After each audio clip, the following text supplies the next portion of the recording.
하나님의 말씀은 이사야 52장 10절입니다. 이사야 52장 10절, 구약성경 1032쪽, 우리 매일 성경은 어제의 본문입니다. 이사야 52장 10절 한 절 말씀만 제가 봉독해 드리겠습니다. 여호와께서 열방의 목전에서 그의 거룩한 팔을 나타내셨으므로 땅끝까지도 모두 우리 하나님의 구원을 보았도다. 아멘. 오늘 8월 1일 첫 주일 3부 예배에 함께 하신 성도님들 모두에게 하나님의 회복하심과 치유하심과 새 힘을 주시는 은혜가 오늘도 충만하기를 예수님의 이름으로 축원합니다. 우리가 40일 기도 대행진 이제 오늘이 21일째 반환점을 돌아서 이제 후반부를 시작하는 첫날입니다. 남은 20일 동안 여러분 모두가 꼭 하나님의 회복해 하시고 또 치유하게 하시고 또 새 힘을 주시는, 그래서 9월부터는 정말 온 성도들이 총진군하여 주의 사역을 더 왕성하게 감당하는 그런 은혜가 있기를 예수님의 이름으로 축원합니다. 40일 기도 대행진을 계속하면서 특별히 이사야 40장부터 오늘 52장까지의 이 말씀을 쭉 보면서 내가 하나님을 예배하고 또 섬기고 있는 것, 다른 이방 신들이나 우상들을 섬기고 예배하지 않고 하나님을 예배하고 섬기는 것, 또 우상이나 다른 데 가서 빌고 소원을 아뢰고 기도하지 않고 하나님께 뜻을 정하고 시간 기도한다는 것, 이게 웬 은혜인가? 참 다행이다, 감사하다, 축복이다, 특권이다 하는 생각을 철감합니다. 여러분이 다른 신들, 다른 우상들 앞에 빌고 또 시간 절기를 지키고 또 소원이 있어 기도하고 아랠 수도 있는데, 또 그랬는데 과거에, 이제는 내가 어떤 신에게도 절하거나 크기의 소원을 빌지 않고 하나님을 예배하고 하나님을 섬기고 하나님께 일 있으면 기도하고 아랜다. 여러분, 이거 보통 축복, 보통 은혜 아닙니다. 왜냐하면 우리가 섬기고 예배하고 아뢰는 하나님, 전능하신 분이잖아요. 그 하나님은 천지를 창조하시고 통치하시고 변함이 없이 신실하시고 무엇보다도 나를 사랑하시고 나의 작은 신음 하나까지도 놓치지 않고 귀를 기울이시고 가장 좋게 응답하시는 이 좋으신 하나님, 그 하나님을 내가 알고 경배하고 그 하나님께 새벽에도 필요하면 낮에도 또 뜻을 따라서 저녁에도 기도할 수 있다는 것, 여러분 보통 은혜 아닙니다. 큰 은혜요, 특권이요, 축복입니다. 그러므로 여러분 더욱더 하나님을 예배하고 기도하고 또 그 말씀을 수종드는 일에 여러분 힘을 다하시기를 바라요. 결코 헛일이 아니고 헛시간이 아니고 헛말이 아닙니다. 이사야 51장에 보면 그럼에도 불구하고 현실적인 너무 어려움 때문에 하나님 앞에 기도합니다. 이 기도가 우리의 단식과 기도이기도 하죠. 우리 51장 9절 말씀 보실까요? 여호와의 팔이여 깨소서 능력을 베푸소서. 우리에게 지금 절실한 기도지 않습니까? 여호와의 팔이여, 팔은 권능을 상징합니다. 깨소서 능력을 베푸소서. 우리 가정에, 우리의 삶에, 우리 교회에, 이 전국 가운데 하나님 깨어나셔서 좀 능력을 베푸시옵소서. 그렇게 기도하는 거죠. 근데 그 기도가 결코 헛기도가 아니에요. 그 기도에 대하여 하나님이 응답하시는 것이 51장, 52장 계속 이어지는 거예요. 자, 하나님 어떻게 응답하시느냐? 12절 보실까요? 이르시되 너희를 위로하는 자 나 곧 나니라. 너는 어떠한 자에게 죽을 사람을 두려워하며 풀같이 될 사람의 아들들을 두려워하느냐라는 거예요. 자, 이 말씀을 잘 보시면 너희를 위로하는 자 하나님, 나야 나. 얼마나 다정다감하고 좋습니까? 그러면서 이렇게 말씀은 네가 어떤 자냐, 네가 누군지를 아느냐, 왜 그렇게 떨느냐, 왜 그렇게 시리에 빠져 있느냐, 왜 그렇게 두려워하느냐, 풀 같은 것을 보고 그렇게 두려워하느냐 하는 거예요. 하나님께서는 뭘 일깨우냐 하면 정체성을 일깨워 주는 거예요. 자, 그러면서 51장 13절 보십시다. 13절에 보면 하늘을 펴고 땅에 기초를 정하고 너를 지은 자 여호와를 어찌하여 잊었느냐라는 거예요. 하나님을 주목해 봐라는 거죠. 그리고 너가 누구에 잇대어 있는가를 한번 살펴보라는 거예요. 자, 그리고 15절은 더 놀라운 말씀이죠. 나는 내 하나님 여호와라. 바다를 휘저어서 그 물결을 뒤흔들게 하는 자이니 그의 이름은 만군의 여호와니라. 이건 예산 말씀이 아닌, 자, 하나님이 누구라고요? 나의 하나님이, 여러분의 하나님. 그런데 그 하나님은 어떤 분이라고요? 바다를 휘어지어서 물결을 뒤흔들게. 여러분, 바다가 뭐 세숫대에 떠놓은 물입니까? 바다가 여러분 욕조에 밭에는 그 물입니까? 그게 휘저어서 물결을 일어나게 한들. 우리가 바닷가에 가서 물결 져서 일어나게 할 수 있죠. 그럼 얼마나 일어나게 합니까? 그런데 하나님은 이 온 바다를 휘저어서 물을 뒤집어 버릴 수 있는 분이라는 거예요. 자, 이 말씀은 하나님이 실제로 바다를 그렇게 물론 하시지만 그 말을 하는 것이 아니라, 바다는 늘 뭘 상징하죠? 세상을 상징했죠. 그 바다의 물결은 세상의 세력을 상징합니다. 하나님께서 이 세상을, 이 모든 세상의 권세와 세상의 모든 일들을 뭐 한다는 거죠? 통치하고 다스리고 있다는 거죠. 잔잔하게 할 수도 있고 일으킬 수도 있다는 겁니다. 그래서 제국의 패권이 아수르가, 또 바벨론이, 페르시아가, 그리스가, 로마가 이 패권이 바뀌고 자기들이 힘을 모아서 나라를 차지하고 이스라엘을 좌지우지하는 것 같지만, 그러나 실제로는 하나님이 그 뒤에서 보이지 않는 손으로 통치하신다는 거예요. 그러니 눈에 보이는 그 페르시아 왕을, 눈에 보이는 바벨론 왕, 그것 때문에 중리산이하지 말라. 그 왕을 다스리고 그 왕 속에 너희들을 놓은 것이 나다 하는 것을 이야기하면서 하나님을 마지막 방점을 찍는 게 뭐냐?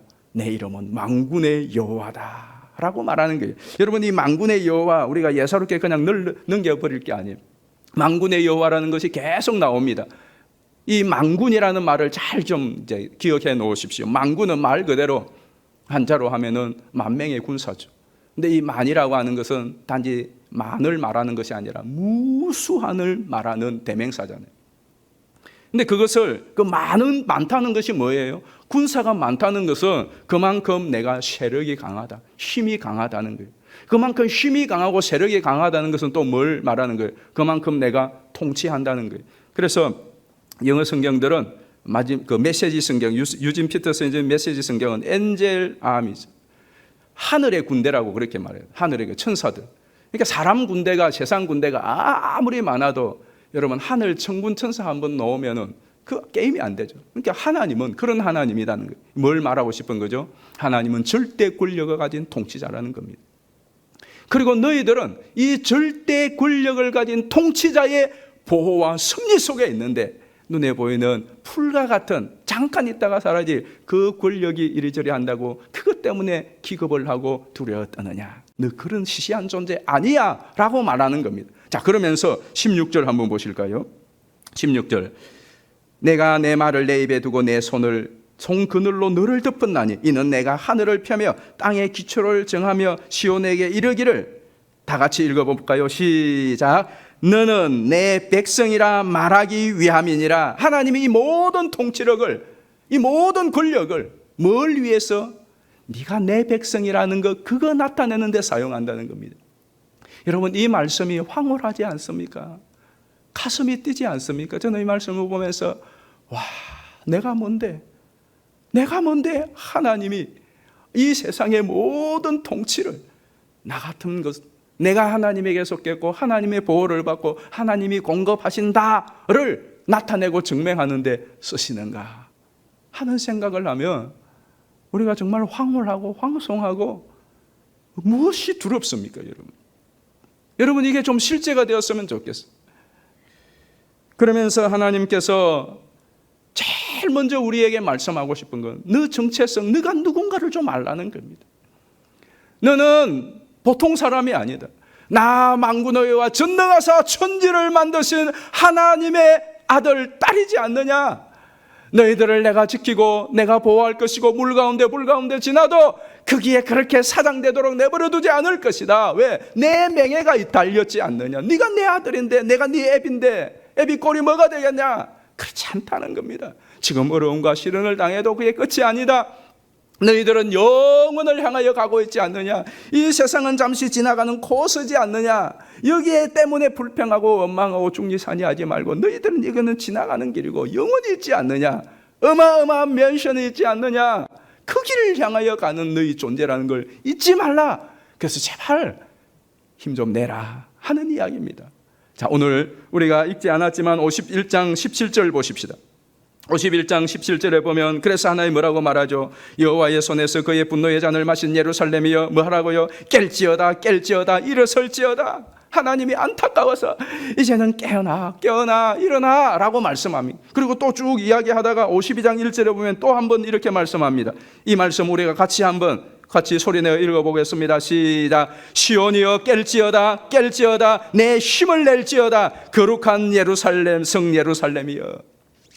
여러분, 하나님께서 오늘 저와 여러분에게 촉구하시는 말씀으로 좀 들려줬으면 좋겠어요. 깰지어다 일어날지어다 깰지어다 힘을 낼지어다. 3번씩이나 이걸 3중 강조라고 해요. 2번 하는 것도 해도 그덕그덕 강조하는데 하나님께서 3번씩이나 강조를 하는 거예요.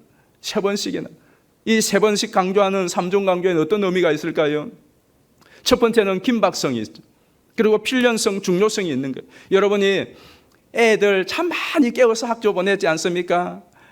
저도 그랬어요. 애들 보면 이놈들 안 일어납니다. 저는 지각하고 학교에서 혼 좀 나도록 내버려두면 좋겠는데 하는 마음이 정말 꿀떡 같아요. 그래서 어떤 때는 일부러 내버려둡니다. 근데 어떻게 또 때가 되면 벌떡 일어나서 가기는 가요. 회사도 지각하고 회사도 학교도 못 가보고 그래서 혼이 나보고 그래서 좀 회사에서 퇴사가 잘리든지 하면 정신을 바짝 차려가지고 그래가지고 좀 일어나 가도록 하면 좋겠는데 그래도 안 그렇습니다. 깨워야 돼요. 이스라엘을 보면 인간은 변하지 않아요. 역사를 보고 배울 줄 아는데 못 배운단 말이에요. 계속 반복하는. 그러나 결국은 부모는 계속 하는 수밖에, 하나님은 계속 깨우는 거죠. 여러분, 왜 깨우죠? 애들 시간이 다 됐는데 처음에는 야 일어나라 밥 먹고 학교 가야지. 그러다가 나중에 어떻게 합니까? 일어나 들어가서 발로 차고 일어나. 왜? 이제 가야 될 시간이 긴박했으니까 그렇게 한단 말이죠. 그리고 뭐 가도 되고 안 가도 되는 일이 아니라 반드시 너는 가야 되는 일이기 때문에 깨우고, 그리고 그것이 너 인생에 정말 중요하기 때문에 깨운단 말이에요. 하나님께서 여러분을 향하여 우리를 향하여 회복해라 깨어나라 일어나라 힘을 내라 하는 계속 이 촉구하는 말씀은 그것이 이제 깰 때가 긴박했어요. 이제 다 했단 말이죠. 그리고 그것이 반드시 이루어질 일이고 우리에게는 너무 중요한 것이기 때문에 그렇다는 거예요. 그럼 무엇에서 우리가 깨어난다는 이 의미가 무엇일까요? 첫 번째 의미는 이거예요. 낙심과 시리의 자리에서 일어나라는 것. 실질적으로 그 말입니다. 여러분, 낙심하고 그래서 의욕을 잃어버린 그런 일들이 지금 많지 않습니까? 여러분, 교회 생활도 그렇고 세상살이도 그렇고 가정도 그렇고 여러분 자신에 대해서도 여러 가지 상황 때문에 이런저런 이유로 많이 낙심이 되고 실망이 되고 이제는 그냥 의욕도 사라지고 그런 자리에 처할 때가 한두 번입니까? 근데 하나님께서는 그때마다 오셔서 깨어나 일어나 다시 힘을 내 다시 일어나 다시 시작해봐 라고 하시는 거예요. 두 번째 촉구는 52장 1절의 촉구는 이제 그래서 그 다음에 어떻게 하느냐, 왜 하나님이 이렇게 깨우느냐 하면 이제 좋은 날이 온다 이거예요. 이제 회복이 이루어질 거단 말이에요. 근데 그때를 너희들이 이제는 대비하라는 것이죠. 그래서 회복에 합당한 믿음의 태도를 가지라는 겁니다. 이게 깨어라 힘을 내라는 거예요. 자, 그러면 구체적으로 내가 깨어라 힘을 내라 믿음에 합당한 태도가 뭐냐, 3가지로 말씀하는데 첫 번째는 아름다운 옷을 입어라, 두 번째는 티끌을 틀라, 세 번째는 목줄을 풀라라고 말씀을 하고 있습니다. 오늘 본문 말씀 우리 읽지 않았지만 앞에 보면 52장 1절을 보시면 시온이여 깰지어다 힘을 낼지어다 거룩한 성 예루살렘이여 내 아름다운 옷을 입을지어다. 이제부터는 부정한 것들을 다 정리해버리라고 말씀을 합니다. 자, 옷을 먼저 입으라고 그래요. 이 옷을 입는다는 것은 의미가 굉장히 있습니다. 근데 옷은 그냥 입지 않잖아요. 여러분들이 집에 계시다가 어느 날 아버지가 이제 잠옷을 갈아입는단 말이에요. 잠옷을 갈아입으면 그건 무슨 사인입니까? 아버지 이제 주무실라나 보다. 그리고 아버지는 왜 잠옷을 느닷없이 입죠? 주무시려고 입는 거거든요. 갑자기 집에서 같이 있다가 아들 녀석이 추리닝을 이제 갈아입는 거죠. 추리닝 갈아입으면 뭐 하겠다는 겁니까? 운동하겠다는 거죠. 운동. 왜 추리닝을 입죠? 운동하려고 입는 거죠. 저녁인데도 갑자기 아버지가 전화 한 통화 받더니 양복을 입고 와이셔츠하고 넥타이 메고 옷을 차려입는 거죠. 왜 그러는 거죠? 아버지 밖에 볼 일이 있어서 나가시려나 보다, 예배 드리러 가시려나 보다, 아니면 귀중한 분 만나러 가시는 분아 라고 생각하는 거죠. 여러분, 왜 갑자기 저녁에 편한 옷 입고 있다가 양복을 입습니까? 내가 누군가를 만나기 위해서 중요한 어떤 일이 있어서 나가야 되니까 입는 겁니다. 옷을 입는다는 것은 그냥 입는 것이 아니라 내가 뭔가를 하기 위한 예고와 같은 거란 말이죠. 그래서 하나님께서 옷을 입으라는 거예요. 옷을 입어야 되는 이유는 그 옷 자체에 있는 것이 아니라 이 옷을 입음으로 앞으로 되어질 일에 대하여서 뭔가 내가 준비를 한다는 그런 의미인 겁니다. 그래서 우리가 입어야 될 아름다운 옷이 뭘까요? 여러분, 하나님의 구원을 믿고 하나님 나라가 임함을 믿고 또 하나님의 나라, 예수님이 우리에게 오신다는 것을 믿는다면 그 믿음에 대한 증거가 뭐냐? 믿음에 대한 합당한 태도가 뭐냐? 내가 준비를 하는 거죠. 자, 여러분 물어보십시다. 여러분은 예수님이 다시 오실 것을 믿습니까? 여러분은 이 세상이 전부가 아니고 머지않아 내가 이 세상을 떠나 하나님의 나라에 이르고 영원히 거하게 될 것을 여러분 진짜 믿습니까? 그날이 지금 다가오고 있잖아요. 믿는다면, 정말 믿으면 그러면 뭘 해야 되죠? 믿음에 합당한 태도는 내가 그걸 믿으니까 준비를 해야 되는 것 아닙니까? 시험 볼 날이 다가오면 준비를 해야죠. 이사 갈 날이 다가오면 여러분 준비를 해야죠. 믿는다는 것은 그 믿음의 현실이 지금 다가오고 있다는 것을 내가 믿는다는 것은 준비를 하는 거죠. 준비를 왜 하는데요? 이 일이 이루어질 건 믿으니까 이제 그 얼마 남지 않았으니까 준비를 해야 맞이하는 것이지 않습니까? 옷을 입어야 돼요. 그럼 우리가 입어야 될 옷이 뭘까요? 그것은 바로 바울이 이렇게 말합니다. 우리 로마서 13장 12절 보십시다. 밤이 깊고 낮이 가까웠으니 그러므로 우리가 어둠의 일을 벗고 빛의 갑옷을 입자. 낮에와 같이 단정히 행하고 방탕하고 술 취하지 말며 엇나가는 호색하지 말며 다투거나 시기하지 말고. 14절은 우리가 다 같이 한번 합심하여 같이 읽습니다. 시작. 오직 주 예수 그리스도로 옷 입고 정욕을 위하여 육신의 일을 도모하지 말라. 무엇을 입으라고요? 예수 그리스도로 옷. 예수를 입으라고 말씀합니다. 우리가 입어야 될 아름다운 옷이 뭐냐? 빛의 옷이 뭐냐? 빛의 갑옷이 뭐냐? 바로 예수님을 입는 거예요. 어떻게 예수님을 입는데요? 바울은 또 말합니다. 갈라디아서 한번 볼까요? 3장 26절에 보면 너희가 다 믿음으로 말미암아 그리스도 예수 안에서 하나님의 아들이 되었으니 누구든지 그리스도와 합하기 위하여 세례를 받는 자는 어떻게 해요? 그리스도로 옷 입었느니라. 어떻게 그리스도로 옷을 입는다고요? 세례를 받는 거. 세례가 뭔데요? 예수님을 믿는 거. 그럼 믿는 게 또 뭐냐? 예수님과 합하는 것이 세례인데 세례의 가장 중요한 의미가 뭐죠? 죽는 겁니다. 그래서 우리는 편의상 이 물을 뿌리지만 그래서 세례가 되지만은 원래는 성경은 침례잖아요. 사람을 물속에 집어넣는 건데 왜 그런 식으로 하는데요? 넌 죽었다는 것을 상징적으로 말하는 겁니다. 그 바다 속에 집어넣어서 너는 이 세상에서 죽었어. 죽어야 그 다음에 어떻게 되죠? 살아나는 거죠. 새롭게 되는 겁니다. 세례의식은 나는 죽고 예수님으로 삽니다 하는 것의 정표란 말이에요. 왜? 그렇게 해서 내가 이제는 없어지고 예수님에게 새롭게 접붙임을 받고 예수님과 합하여지는 겁니다. 그래서 예수님을 옷 입어보는 거예요. 나는 없고 예수님으로 입혀지는 겁니다. 여러분, 이게 굉장히 중요합니다.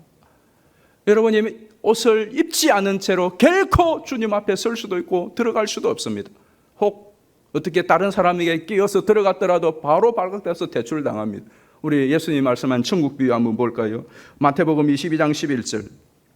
임금이 손님들을 보러 들어올새 거기서 예복을 입지 않은 한 사람을 보고 이르되 친구여 어찌하여 예복을 입지 않고 여기 들어왔느냐 하니 그가 아무 말도 못하거늘 임금이 사람들에게 말하되 그 손발을 묶어 바깥 어두운 데 내던지라 거기 슬피 울며 이를 갈게 되리라 하니라고 말씀하셨어요.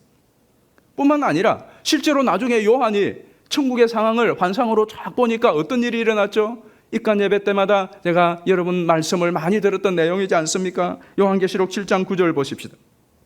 이 일 후에 내가 보니 각 나라와 족속과 백성과 방언에서 아무도 능히 셀 수 없는 큰 무리가 나와 흰옷을 입고 손에 종려가지를 들고 보좌 앞과 어린 양 앞에 서서 큰 소리로 외쳐 이르되 구원하심이 보좌에 앉으신 우리 하나님과 어린 양에게 있도다 하니 장로 중 하나가 응답하여 나에게 이르되 이 흰옷 입은 자들이 누구며 또 어디서 왔는지 아느냐? 내가 말하기를 내 주여 당신이 아시나이다니. 그가 나에게 이르되 이는 큰 환난에서 나오는 자들인데 어린 양의 피에 그 옷을 씻어 휘게 하였느니라. 천국에 보니까 사람들이 흰옷을 입고 하나님을 찬양하는데 찬양하는 그 무리 가운데 또 계속 올라오는데 흰옷을 입고 온단 말이죠. 그걸 보고 있는데 그 천국에 있는 장로 중에 한 사람이 요한아, 저 흰옷 입은 사람들 누군지 아느냐? 어디서 왔는지 아느냐? 하니까 요한이 뭐 알 것 같기도 하고 모를 것 같기도 해서 당신이 더 잘 알지 않습니까? 하니까 그래, 저 사람들은 바로 이 세상에서 어린 양의 피에 씻어 그 옷을 희게 한 사람들이야. 무슨 말입니까? 예수 그리스도를 구주로 믿고 예수 그리스도 때문에 그리스도를 위하여 살다 그리스도 때문에 죽어서 이 땅에 올라오고 있는 사람들, 올라와서 찬양하는 사람들이야라는 겁니다. 그러니까 여러분이 정말로 주님을 맞이하고 주님 앞에 설 수 있는 사람은 첫 번째가 옷을 입어야 되는 이 옷을. 그래서 우리가 예수를 믿는 믿음이 그냥 예사로운 거예요. 믿어도 되고 안 믿어도 되고 이 세상을 살아가는데 좀 도움이 되고 좀 더 잘 살고 아픈 건 낫고 이 정도가 아니라 이 말씀입니다. 그리고 이 옷을 입게 될 때에 어떤 일이 일어날까요? 천국에 들어가는 것뿐만 아니라 이 세상을 사는 삶의 자세가 달라져요. 여러분들도 정말 좋은 옷을 입으면 그 옷을 입고 아무데나 부득부득 들푸득 안 씁니까? 그러는 분 아무도 안 계시잖아요. 몸빼나 추리닝 입고서야 아무데나 하고 뒹굴지만은, 그러나 여러분이 여러분의 옷 중에 비싼 옷, 제일 좋은 옷, 그 옷을 딱 입으면 그때부터 어떻게 하세요? 아무 자리나 앉고 음식 먹을 때, 짜장면, 떡볶이 먹을 때에 그냥 아무나 벅벅벅 먹습니까? 절대로 그러지 않죠. 얼마나 몸가짐을 조심하고 그 옷 하나 입은 것 때문에 여러분들이 앉을 자리, 갈 자리들을 살피면서 처신을 잘합니까? 바로 그것 때문에 옷을 입는 거라고요. 그렇다면 오늘 우리가 예수 그리스도의 이 아름다운 이 빛난 옷을 입었다면 처신도 달라져야 돼요. 그리고 그 처신 때문에 또 이 옷을 입어야 되는 거예요. 이스라엘 백성들의 큰 과오가 무엇이었습니까? 하나님의 질책이 무엇이었죠? 우리 48장 2절 한번 보실까요? 그들은 거룩한 성 출신이라고 스스로 부르며 이스라엘의 하나님을 의지한다 하며 그의 이름이 만군의 여호와라고 하나. 이게 문제. 우리는 거룩한 성 출신이야. 우리는 하나님의 자녀야. 나는 만군의 여호와의 백성이야. 그러는데 말은 그렇게 하면서 거기에 걸맞는 처신을 왜 하지 않느냐 이게. 그것이 이스라엘의 문제였습니다. 오늘 우리는 어떻습니까? 여러분, 성도 얼마나 영광스러운 고귀한 이름입니까? 그리스도인, 이 얼마나 놀라운 이름입니까? 하나님 나라의 백성, 천국 백성, 교인, 이거 얼마나 구별되고 놀라운 이름입니까? 우리는 그렇잖아요. 그런데 성도라 하면서, 그리스도인이라 하면서, 하늘 백성이라 하면서, 만군의 여호와의 백성이라 하면서, 교회의 교인이라 하면서 우리의 삶은 처신은 어떻느냐 하는 것에 대한 지적이에요. 그래서 뭘 말하는 거죠? 너 정체성을 다시 확인하라는 것입니다. 두 번째로는 52절에 보면 너는 티끌을 털어버릴지어다 라고 말합니다. 티끌을 털어버릴지어다, 예루살렘이여 일어나 앉을지어다. 이게 하나의 묶음이라. 이 티끌에 앉아있는 모습, 그것은 내가 티끌과 죄를 뒤집어쓰고 티끌과 죄 가운데 앉아서 하는 일이 뭐냐? 회개하는 겁니다. 그러니까 죄를 지어서 벌을 받았을 때의 모습을 나타나는 겁니다. 수치스럽고 창피한 모습입니다. 이스라엘이 지금 그 지경이 되었습니다. 그런데 이제 계속 거기에 있지 말고 그 수치를 떨치고 그 실패와 그 죄와 그 좌절과 절망을 떨치고 이제는 털털 털고 일어나서 다시 영광의 자리로 복귀하라, 회복하라는 것입니다. 그리고 마지막 52절 하반절에 보면 뭐라고 말하죠? 내 목의 줄을 스스로 풀어버리라고 말씀을 하고 있어요. 이 목에 줄을 메었다는 것은 내가 이제는 노예라는 증거죠. 끌려다녔다는 겁니다. 다 끌려다니는 거죠. 세상에 끌려다니고 돈에 끌려다니고 권력에 끌려다니고 육체에 끌려다니고 그랬는데 이제는 그걸 내 스스로는 풀 능력이 없어요. 재간이 없어요. 예수님이 그 결박을 끊으셨어요. 그 결박의 퀴를 여셨어요. 문제는 이제 내가 이걸 풀어줄게. 그건 내 몫입니다. 내 몫. 마치 이런 거죠. 밥상을 다 차려놨어요. 먹는 거는 내 몫이. 내가 먹어야 되지. 누가 대신 먹어줄 수가 없어요. 누가 대신 먹어준다고 내 배가 차는 것이 아니에요. 내가 먹어야 돼요. 내가 먹어요. 갈 수 있도록 차도 준비해주고 길도 닦아주고 표도 끊어주고 다 줬어요. 가는 거는 내가 가야 돼. 누가 대신 가줄 수가 없어요. 내가 가야 가는 것이. 모든 것이 그래요. 신앙생활도 마찬가지. 우리가 할 수 없는 거 그래 하나님이 다 해놓으세요. 중요한 거는 그것을 내 것으로 만드는 것은 내가 이제 스스로 그것을 풀어헤치고 그것을 잡고 그것을 해야 돼요. 할 수 있는 힘이 없다. 할 수 있는 힘을 주겠다. 그 대신에 하는 건 네가 해라. 난 힘이 없는데 힘을 주겠다. 네가 발걸음을 내딛어. 그러면은 하나님이 힘을 주시고 끌어주시든지 일으켜 주시든지 하나님이 하시고, 중요한 것은 내가 발을 내딛어야 된다는 말씀입니다. 우리가 믿는다고 하면서 자주 빠지는 함정이 여기입니다. 예수님을 믿습니다. 능력을 믿습니다. 전능하사 천지를 만드신 하나님 아버지를 내가 믿습니다. 하나님 이거 해주세요. 저거 해주세요. 해주실 줄 믿습니다. 하나님 그래 알았다 라고 말씀을 하셨는데 문제는 내가 반응하지를 않는 거예요. 야고보서 4장 7절 말씀 한번 봅시다. 그런즉 너희는 하나님께 복종할지어다. 마귀를 대적하라. 그리하면 너희를 피하리라. 여러분, 이 말씀은 우리에게 주는 메시지가 굉장히 많습니다. 마귀를 대적하라. 그리하면 너희를 피하라. 마귀는 우리에게 너 죽을 때까지 골치 아픈 존재입니다. 이 애물단지 따라다니면서 우리를 애를 먹이는 것이 마귀입니다. 그런데 문제는 하나님 이 마귀의 시험을 이기게 해주시고 이 마귀를 좀 물리쳐 주시고 이 마귀를 내가 제압하게 하시고 이 마귀에게 끌려다니지 않게 해주옵소서 기도합니다. 그런데 하나님 어떤 일을 하셨죠? 이미 예수님께서 그 마귀를 결박을 끊으시고 마귀의 머리를 박살내시고 마귀로 하여금 우리가 마귀를 승리할 수 있도록 모든 것을 허락하시고 이루어 놓으셨어요. 그런데 중요한 것은 실제로 이기는 것은 이제 나에게 달려있어요. 내가 내 앞에 얼씬거리고 나를 충동질하는 이 모든 마귀들에 대해서 하나님 도와주세요, 이기게 해주세요 라가 아니라 그 기도를 했다면, 내가 믿는다면 믿음의 증거는 뭡니까? 마귀야 물러가라, 그 말을 해야 된단 말이에요. 이 못된 생각이 내게 들거나 더러운 생각아 내게 떠나가라 소리라도 지르고 머리라도 흔들고 그건 내 몫이란 말이죠. 가만 앉아 있으면서 하나님 마귀 물리쳐 주세요, 겁나요, 마귀를 물리쳐 주세요. 하나님 뭐라고 말해요? 물러가라고 말해. 하나님이 데리고 가셨어요. 말하라니까. 나를 믿어. 네가 말하면은 떠나보낼 거야. 하나님 못 믿어요. 그거 똑같은 거죠. 악한 영들, 더러운 영들, 나를 괴롭히는 영들 떠나갈 지어다 말하기 전에는 여러분에 계속 있는 겁니다. 하나님 도와주세요.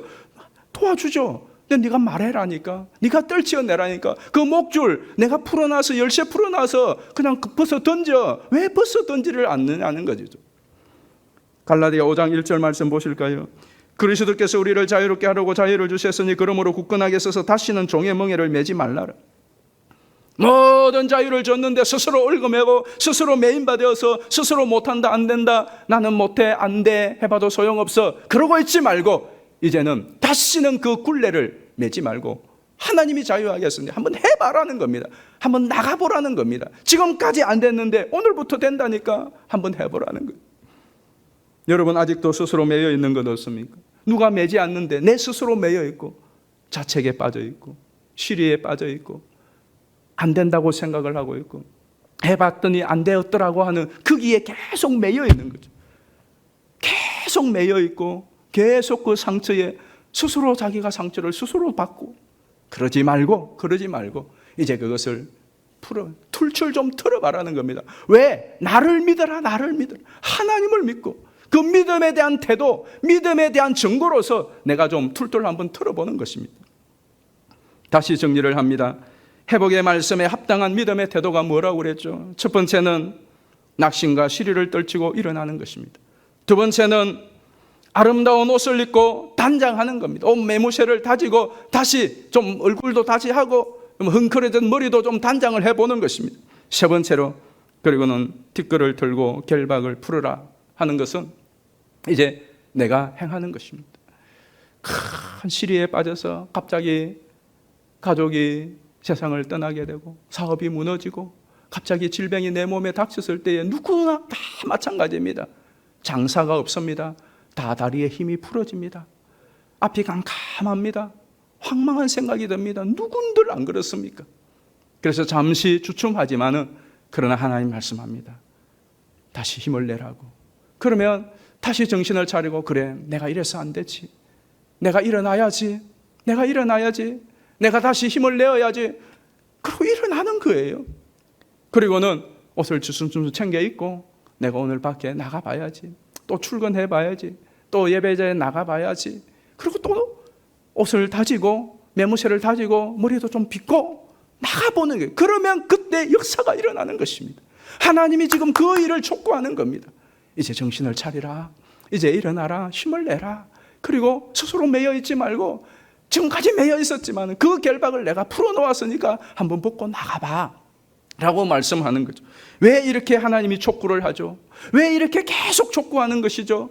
하나님이 반드시 너를 회복케 하고 너를 구원케 하고 반드시 하나님께서 좋은 것으로 완성할 것이라고 하는 하나님의 보관 때문에 그런 거예요. 그리고 그때가 되었을 때에 당황하지 않고 소외감을 느끼지 않고 함께 기쁨으로 참여하기 위해서 그러라는 겁니다. 여러분, 우리가 코로나가 다 끝나고 같이 함께 모여서 예배하고 교제하고 사역할 때를 위하여 준비하라고 했습니다. 왜? 그날은 반드시 올 것입니다. 이 코로나가 끝이 아닌 반드시 올 것이에요.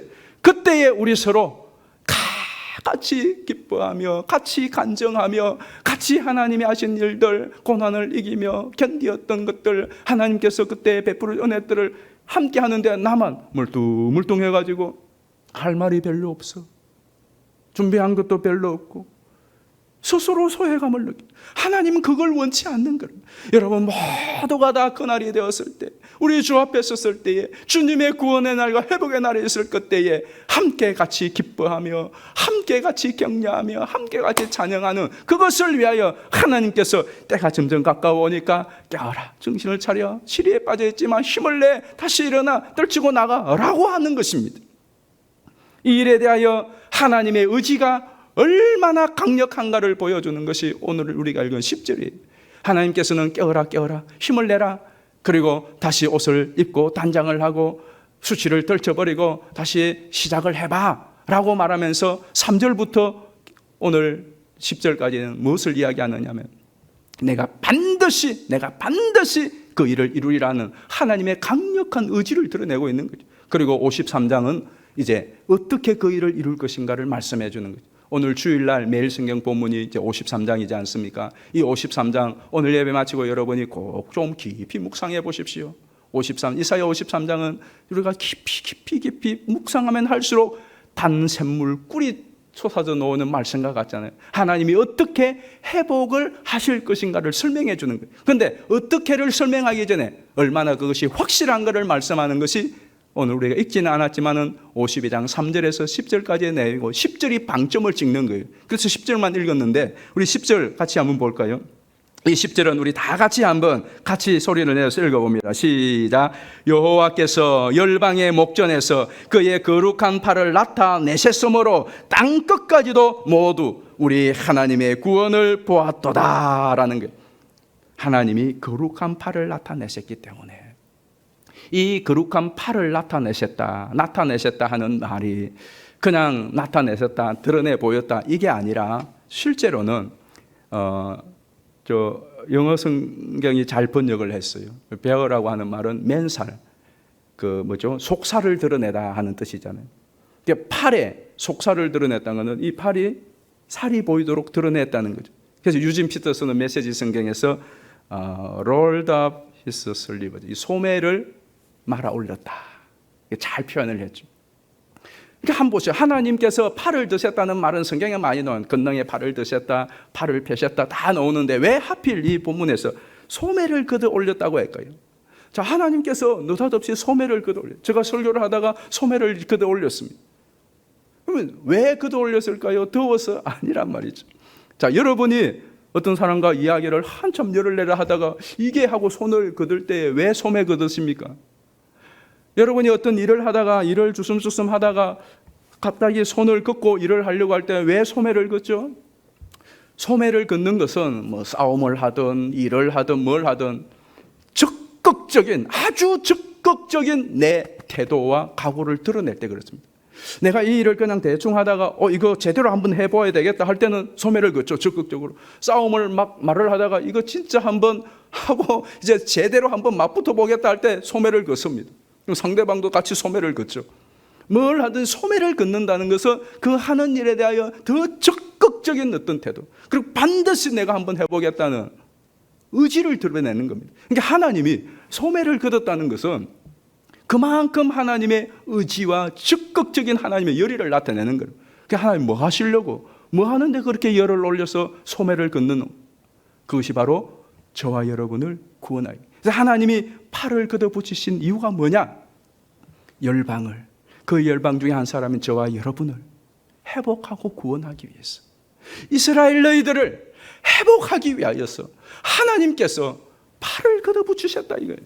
그런데 그 팔을 걷어붙인 것을 숨어서 하나님 스스로 혼자서 그런 것이 아니라 많은 사람이 봅시다. 다시 한번 본문 볼까요? 열방의 목전에서 팔을 걷어붙이셨다고.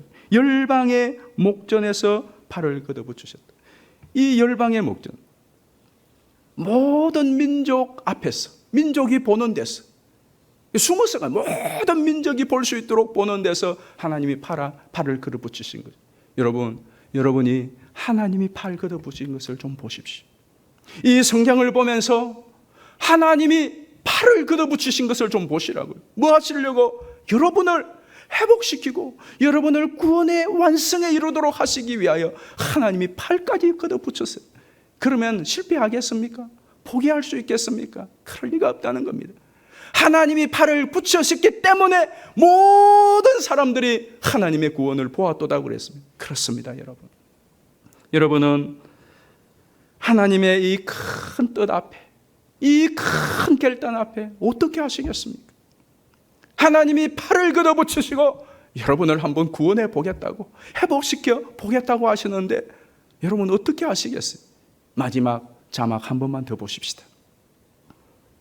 회복의 말씀에 합당한 믿음의 태도, 같이 한번 읽어봅니다. 1번 시작. 낙심과 시리를 떨치고 일어나라. 2번 아름다운 옷을 입고 단장하라. 3번 스스로 결박을 풀어라.